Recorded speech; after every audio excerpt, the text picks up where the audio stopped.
Mesdames, Messieurs, bonjour.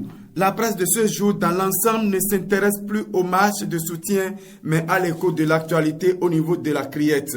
C'est la boussole qui oriente premièrement sa flèche vers la Ditougou et écrit à sa manchette « Affaire de la minuterie déjouée au Bénin ». Après l'écrou de 31 suspects, l'enquête s'élargit à un député LD et une journaliste.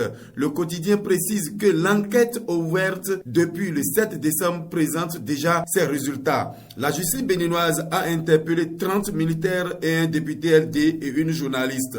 Le Matin reste dans le même champ lexical et affiche à sa une tentative de coup d'État déjoué, 31 suspects écroués, la justice enclenche la riposte pénale. Le journal précise que Patrice Talon connaît une traduction concrète avec le démarrage de la procédure judiciaire. Ainsi donc, plusieurs personnes soupçonnées d'implication dans cette entreprise de déstabilisation de l'État sont incarcérées. Matin Libre donne la même information et précise qu'ils sont 31 à se mettre sous les dents de la criette qui salive d'abord l'odeur de leur bouche et écrit coup d'État manqué, 30 militaires, un civil écouté puis écroué. Le chronomètre de ce matin se réserve de relayer l'écho de la criette et se contente d'abord de la position du maire Michel Minankon-Baon par rapport à l'événement du 7 décembre 2025 et affiche à sa une tentative de putsch du 7 décembre au Bénin. Michel Minankon-Baon salue la loyauté de l'armée républicaine. La tribune de la capitale est préoccupée par la professionnalisation du mini-football et affiche à sa manchette, je cite,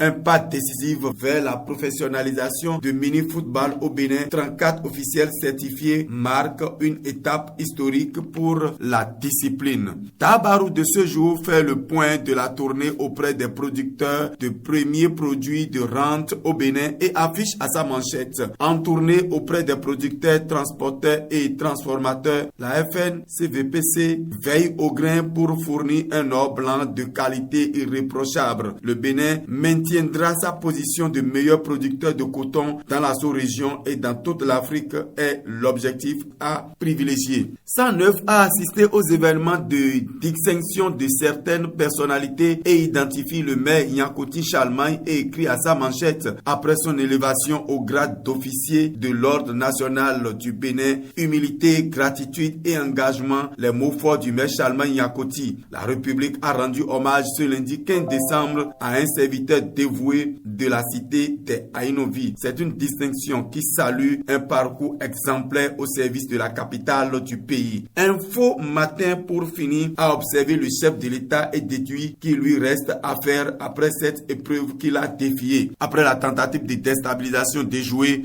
le plus dur commence pour le président Patrice Talon. Il lui reste à faire pour que plus jamais ça au Bénin. Et c'est tout pour ce matin. Suivez-nous toujours sur notre site internet deltatvmonde.bj.